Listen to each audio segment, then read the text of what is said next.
Welcome to the Consumer Finance Podcast. I'm Chris Willis, the co-leader of Troutman Pepper's Consumer Financial Services Regulatory Group. And today we're going to be talking about a recent change in securities law that has a surprisingly important impact on employers giving equity grants to their employees, which of course many financial services companies do. But before we jump into that topic, let me remind you to visit and subscribe to our blogs, TroutmanPepperFinancialServices.com and ConsumerFinancialServicesLawMonitor.com. And don't forget to check out our other podcasts. We have the FCRA Focus, all about credit reporting. We have the Crypto Exchange, all about crypto. Our Privacy and Data Security podcast, which is called Unauthorized Access. And finally, Payments Pros, which is our podcast all about the payments industry. All of those are available on all popular podcast platforms. And speaking of those platforms, if you like this podcast, let us know. Leave us a review on your podcast platform of choice and let us know how we're doing. And if you enjoy reading our blogs and listening to our podcasts, our mobile app is a great way to get access to both of those. It's available for both iOS and Android. Just go to your app store and search for Troutman Pepper and you'll find it. Not only does it have our blogs and podcasts in it all in one place, but it also has a handy directory of all of our financial services lawyers. So check it out and see what you think. I said today we're going to be talking about a recent change in securities law. And of course, this reminds me of why I like being at Troutman Pepper so much, because our financial services industry team really has the expertise to handle any need that a financial services company has, from the kind of consumer financial services stuff that I normally have on the podcast to employee benefit issues and everything in between.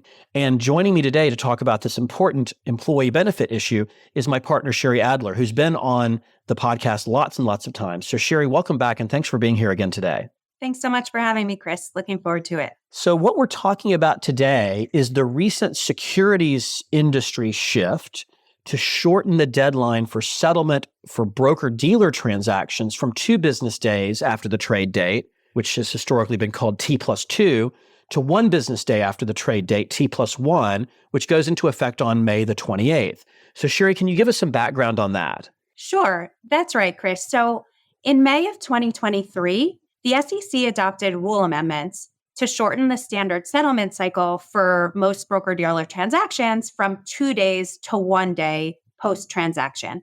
And the idea was a focus on promoting investor protection, reducing risk, and increasing operational and capital efficiency. So looking back on the history of this over the 20th century, in the 1920s, the capital markets actually had a 1-day settlement cycle for transactions in securities, so where we are going back to. But over the 20th century, it grew to 5 days, given the growing number of investors, the rising volume of transactions, and increasing complexity of the infrastructure that was needed to settle these transactions.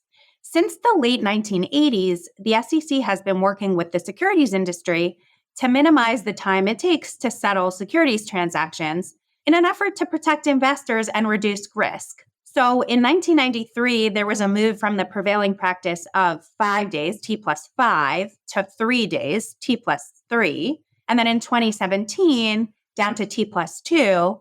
And now here we are moving to T+1. And everyone gets really scared when we talk about potentially 1 day moving to T+0. So we won't even go there. According to the SEC, the move now to T+1 is in part informed by episodes that happened in 2020 and 2021 of increased market volatility, and it highlighted potential vulnerabilities in our U.S. securities market.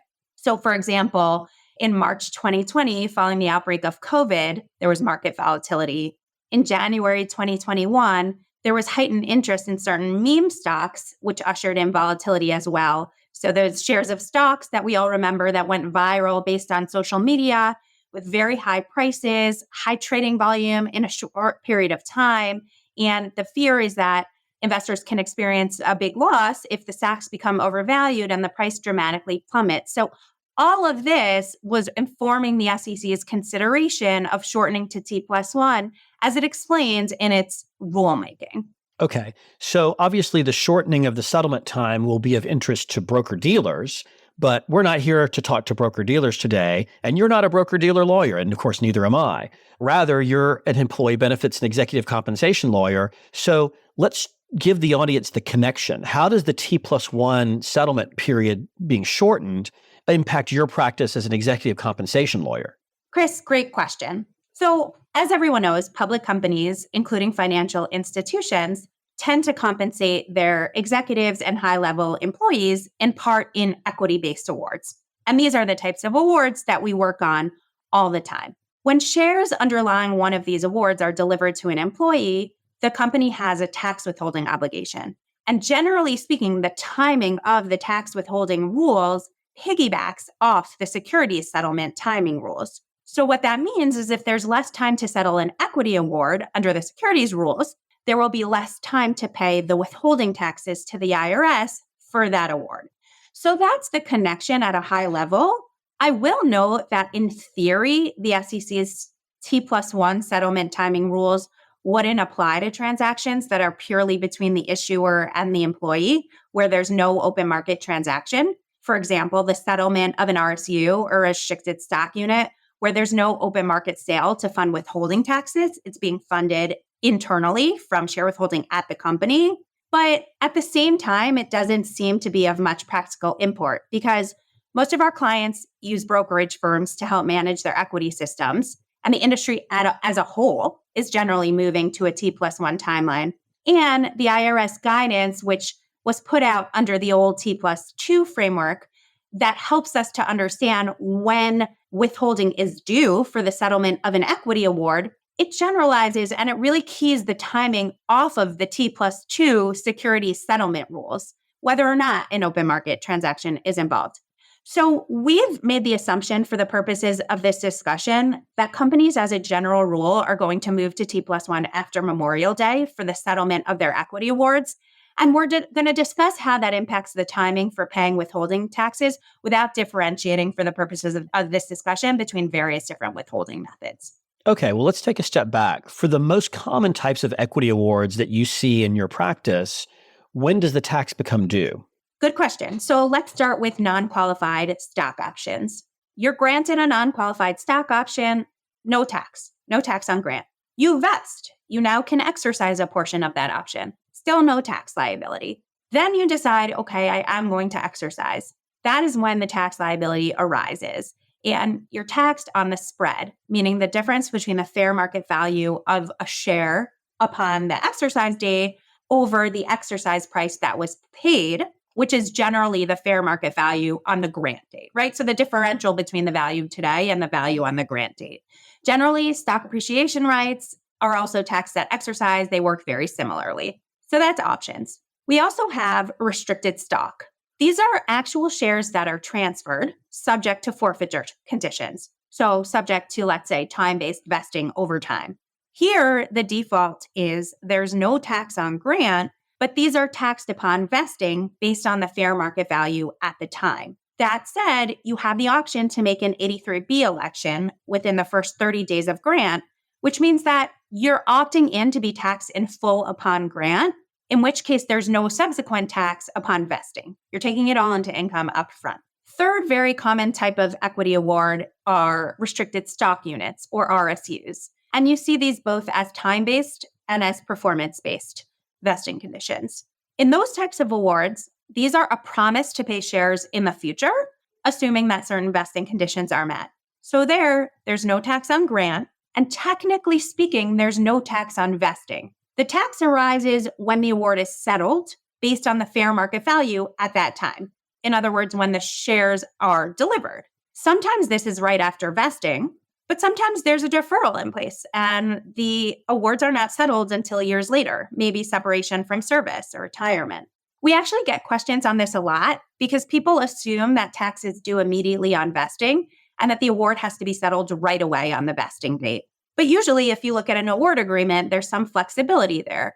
For example, it might say, we will settle this award within 30 days of vesting. And so, again, the income tax liability, it doesn't arise until the settlement process begins. I'll just make one caveat, which is that for non-qualified deferred compensation, FICA tax could be due earlier. So we know that a company has to withhold taxes when tax become due for an employee. What are the different methods for withholding? Well, the simplest method is cash. The employee writes a check or amounts are withheld from cash wages. That's the easiest way when you're paid in cash, right? Just hold back some of that cash. We all see that on our pay stubs all the time. But for an equity award, you can't pay tax in shares to the IRS. You need to pay cash. So here, the employee would actually need liquidity in order to pay that withholding liability in cash to the company so the company can remit it to the IRS. So that's why it's not very common at big public companies to require this, right? You'd be asking people to write a check when they get their equity awards. Two other methods which are used involve payment in shares. So one is net settlement or share withholding. In that scenario, shares from the award are held back to cover a withholding obligation, and only the net amount of shares are delivered to the individual. So again, the company can't pay tax in shares to the IRS. So even if the company is holding back a certain amount of shares and only delivering the net amount to the employee, the company still needs liquidity and cash reserves so it can transmit the cash to the IRS to fulfill the withholding obligations. The third method is sell to cover. And here, a broker sells enough shares on the market to cover tax withholding. It's an open market transaction. And this solves the liquidity problem for the employee and the employer because no one has to come up with the cash to remit to the IRS. The shares are sold on the open market to fund the withholding liability. Okay, so we know what the different methods are for the withholding. When does the employer have to pay the federal income tax that's been withheld to the IRS? Generally, the employer has a certain deposit period during which all the tax liabilities are accumulated, and then they're paid by a certain due date. But there's this very important next day deposit rule, which says that if an employer accumulates $100,000 or more in taxes on any day during a deposit period, it has to deposit the tax by the next business day, regardless of the normal schedule. Okay, and are there penalties for doing this deposit late? Yes, they range from 2% to 15%. They go up. It's based on the number of days that the company is late. That sounds significant. So how does the next day deposit rule work for withholding on equity awards? So that's a great question, Chris, because that's the crux of this issue. When does the company need to remit the taxes for an equity award to meet the next day deposit rule? Under the prior SEC rule, companies generally had, as we know, T+2 days to settle broker-dealer securities transactions. Meaning, if the company initiated settlement of an RSU on a Tuesday, that was T, or the transaction date, it had until Thursday, T+2, to deliver the shares for that award into the employee's brokerage account. But note that the amount of the withholding liability that arose is tied to the T date, the Tuesday date, the date the RSU settlement was initiated or the stock option was exercised. So we know that the employer under the old rule had until Thursday, T+2, to deliver shares. And we know that the amount of the withholding liability was determined based on Tuesday or T. But when did the employer actually have to remit the cash to the IRS? Under IRS guidance from 2020, companies were generally considered in compliance with the next day deposit rule if they deposited the withholding the day after the award settled, so long as the award settled within 2 business days. So in our example, the company would have been in compliance if it deposited the withholding to the IRS by Friday, or T+3, the day after the transaction fully settled in the brokerage account on Thursday. In other words, they didn't have to remit the taxes the day after the initiation of the settlement, which would have been Wednesday, but they had until the day after the completion of the settlement transaction, so Friday. Okay, and so now I see what we're getting to in terms of what this rule change means. Because now the SEC has changed settlement requirements from T+2 to T+1. What does that mean for equity plan administration then? Right. So assuming that no new IRS guidance comes out and we're still going off of all this guidance from 2020, what that means is that if the company initiates settlement of the RSU on a Tuesday, like our example, and if it needs to have shares in the employee's brokerage account by Wednesday, T+1, then under the current IRS guidance as it stands, the company has to pay withholding by Thursday, the day after the award settles, to meet the next day deposit rule. So we've now shortened our timeline by 1 day. So what practice pointers do you have for companies that are getting ready to implement this T+1 change with respect to their equity award programs? Yeah, Chris, I hear a lot of worry from some companies just because some companies will say, look, it was hard enough to do this when we had on a T+2 timeline to get this done by T+3. So now on a T+1 timeline to get the equity award withholding done and remitted to the IRS by T+2, there is some nervousness there about how the systems are going to work all together to get this done efficiently.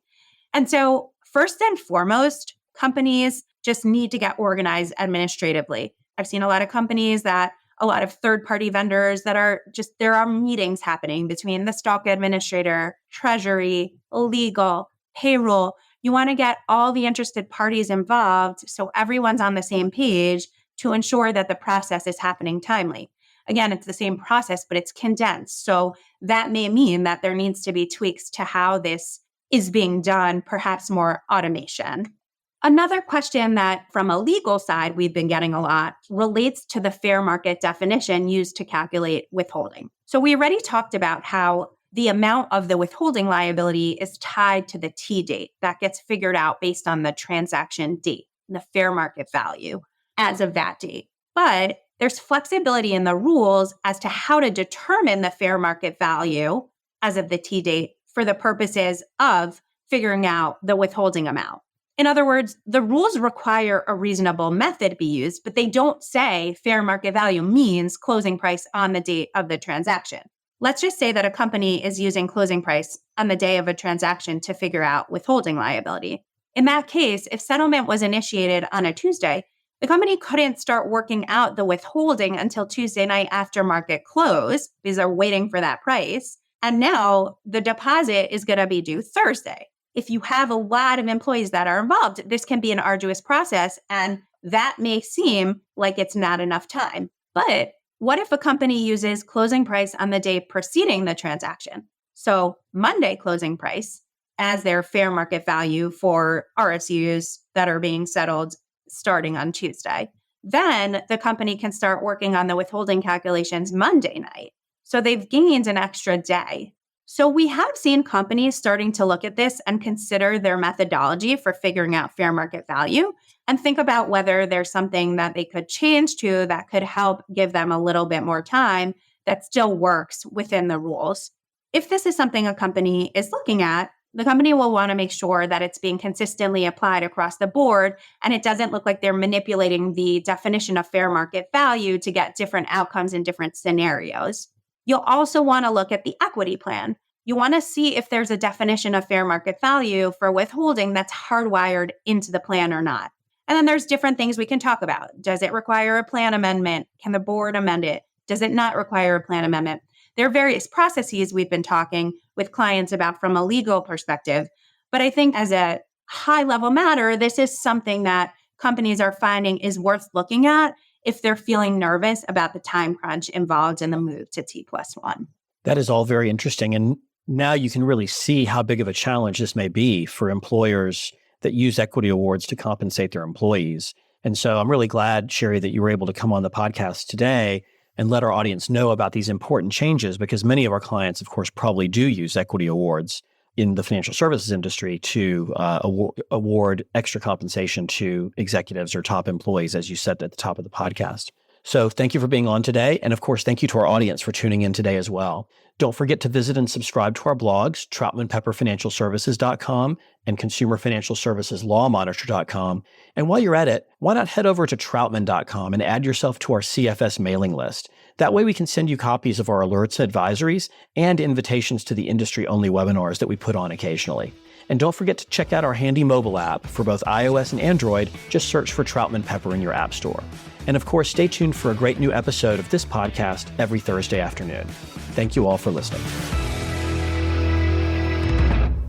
Copyright Troutman Pepper Hamilton Sanders, LLP. These recorded materials are designed for educational purposes only. This podcast is not legal advice and does not create an attorney-client relationship. The views and opinions expressed in this podcast are solely those of the individual participants. Troutman Pepper does not make any representations or warranties, express or implied, regarding the contents of this podcast. Information on previous case results does not guarantee a similar future result. Users of this podcast may save and use the podcast only for personal or other non-commercial educational purposes. No other use, including, without limitation, reproduction, retransmission, or editing of this podcast may be made without the prior written permission of Troutman Pepper. If you have any questions, please contact us at troutman.com.